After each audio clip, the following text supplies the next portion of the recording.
Well, good morning again. My name is Heather Wesley, and I am a Druid. I'm also a Unitarian Universalist. Like many of you, I was not born a UU, and certainly I was not born a Druid. I have chosen these two intertwining spiritual paths because of the guidance, inspiration, and blessing I receive from walking this journey. Today I will tell you a little about how I became a Druid. I will introduce you to some of the basics of Druidry, and I'll share about a very special friendship that occurred from opening myself up to the wonders of nature. I was born into a Catholic family, and my early understanding of religion was formed from the rituals of a Sunday Mass. In high school, I was more interested in popularity than spirituality and joined a Lutheran youth group in my neighborhood because the cool kids were there. I went through confirmation and attended weekly services and tried really hard to connect both socially and spiritually. I saw other people find deep meaning in the services, but I always felt like an outsider. In college, I decided I must be an atheist because I never could accept heaven and hell, or at least the hell part. In my 20s, I was spending the summer in England and came across a book. I hope many of you know this book, The Myths of Avalon by Marion Zimmer Bradley. I see some nodding of heads. Yes. I was drawn to the cover of a beautiful woman riding a horse and carrying a sword.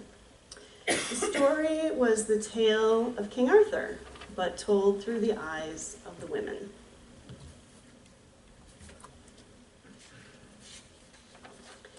These women were priestesses, trained in the arts of magic and mystery on the island of Avalon, hidden by the mist. The force of all-knowing was a goddess, and she guided them as a mother rears her children. To quote the main character, Morgane, commonly known as Morgan Le Fay, the half-sister of Arthur, how do you write of the making of a priestess? What is not obvious is secret. Those who have walked the road will know, and those who have not will never know. This was deeply challenging for me because I wanted to know. I wanted to train as a priestess and have the mysteries revealed to me, but this was only a story. And yet it always felt real, like a past life experience. I was left with a spiritual emptiness I thought would never be filled. Was I born in the wrong time? Why did this book speak so deeply to me? Little did I know at that time that I was not alone, and that in that very country where I was reading that book, there were people who were reviving the ancient knowledge and practices of Druidry. Of course, I wouldn't find them at that time. However, a few years later, I did find paganism, the umbrella term for nature-based spirituality. And of course, I found it by accident from another book. In those days, you didn't talk about paganism openly, and in fact, my first husband would not allow me even to tell our children. So that was a difficult time for me. In 2004, I found myself divorced and spiritually broken, and I went searching. And that was how I came to be at the Fox Valley Unitarian Universalist Fellowship. I met people who accepted pagans and who held a wide range of beliefs. For the first time in my life, I openly said to someone, yes, I am a pagan. And it was a wonderful, open moment for me. So here I was at this UU church, trying to figure out what people here think about. And one of the very first things I learned was that Universalists don't believe in hell, Well, hallelujah, I can get on board with that. Through that fellowship, I made new friends and was encouraged to seek deeper spirituality. I met a great guy, husband number 2. I met lots of pagans, and many of them liked to ask me, "Are you a Wiccan or a Druid?" Well, I wasn't sure, so I tried them both. I spent several years in a Wiccan coven and in a Druid seed group, and I still meet regularly with that Druid seed group. To understand Druidry, it is helpful to start with some knowledge of paganism. If you were to explain Methodism to someone, it would be useful if they first comprehended Christianity. So it works the same way. In general, most pagans believe that nature is the divine, or that the divine is in nature. Most pagans celebrate 8 seasonal holidays, and I'll give you a brief description of those. You will notice that many of them have modern or Christian holidays around the same time. So a pagan year begins with winter solstice, also called Yule, in late December, of course around the time of Christmas. Then Imbolc is a midwinter celebration around the time of Groundhog's Day. Third is Ostara, the spring equinox, with its Easter reminiscent symbols of rabbits and eggs. I think you guys see a theme here. Fourth is Beltane, the May holiday of fertility. After that comes the summer solstice. Then Lunasa, which is a celebration of corn and the harvest. And that is followed by the autumn equinox, which is a second harvest festival. We just passed that recently. And the final holiday of the pagan year is Samhain, which is Halloween to most of you. And yes, Samhain does precede Halloween. And that is a celebration of death and the ancestors. Another common component most pagans follow is the changing cycle of the moon. We take note of the phases from new to waxing, full and waning, back to new again. Different energies and effects that these phases have on people and nature. And most pagans are familiar with the 4 elements of earth, air, water, and fire, the spirits that we call to as we open this service. So under that umbrella term of paganism, there are a number of groups. You might have heard of the Wiccans. They're probably the most popular. Next come the Druids. And if you might not have ever heard, Asatru, Dianic, Strega, Norse, and there are actually quite a few others. Wiccans tend to have the most ritualistic approach to spirituality. I often say that they are the Catholics of paganism. Very, very frequently, if you were a Catholic and you become a pagan, you become a Wiccan. Just kind of happens that way. So what is it within paganism that specifically makes for a Druid? Well, much like being a UU, no 2 Druids approach their spirituality the same. For the last 6 years, I have studied Druidry through an organization in England called the Order of Bards, Ovates, and Druids. They call themselves OBOD for short. And I will give you their definition of Druidry. A spiritual way and practice that speaks to 3 of our greatest yearnings: to be fully creative in our lives, to commune deeply with the world of nature, and to gain access to a source of profound wisdom. The lessons that I've done with OBOD have invited me to spend time with nature, get to know her in different ways, through the senses, through art, poetry, and through creative meditation and visualization. Each person's journey is unique, as the lessons only give examples of what you might want to experience. For instance, while studying the element of earth, I decided to become a gardener. My husband and I built some garden boxes, got soil, and planted vegetables and herbs.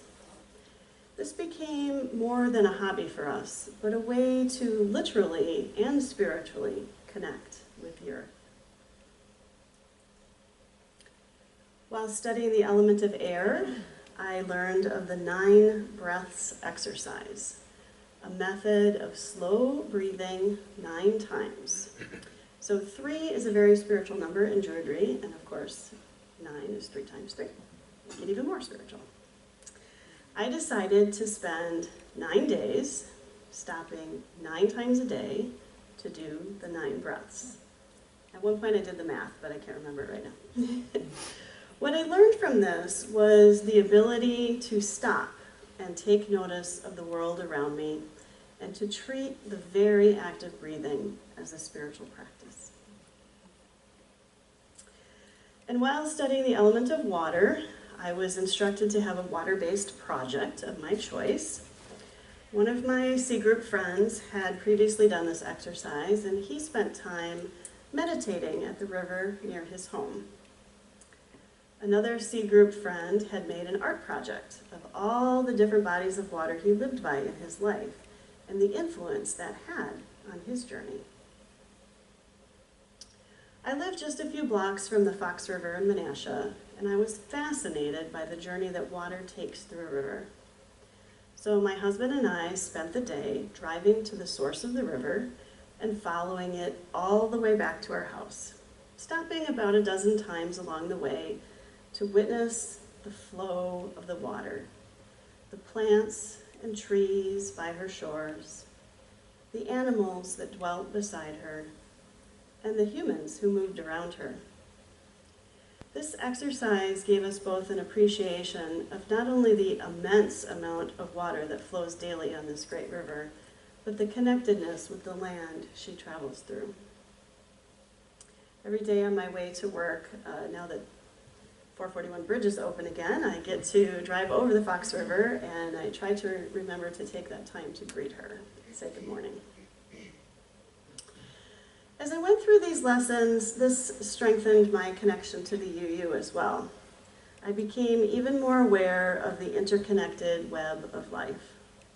I was seeking knowledge from many sources, and I was finding inherent worth and dignity in all life, mineral, plant, animal, and human. The lessons continued to challenge me to see the world and myself in new ways. I have been a tree hugger since childhood, and I've always enjoyed walking in the woods. But when the reading suggested that I go to the local woods and find a tree to talk to, well, even I had to hesitate. What will people think of me? Maybe I can go really early in the morning and no one will be around to see me do this. So I went just after dawn and walked down the trails trying to find a tree to talk to. So the word druid derives from the Celtic for wise oak. And Druidry has long been associated with groves of oak trees. So I assumed I should talk to an oak. Well, it took a long time to find one.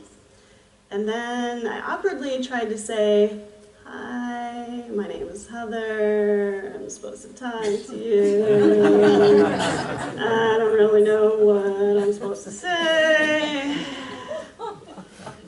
So believe it or not, we didn't hit it off. Felt like I got the cold shoulder from that oak tree. So I went home feeling like I failed as a druid. But there's a positive side. A few days later, I was sitting in my spirit room and I could see the branches of the maple tree in front of our house through the windows.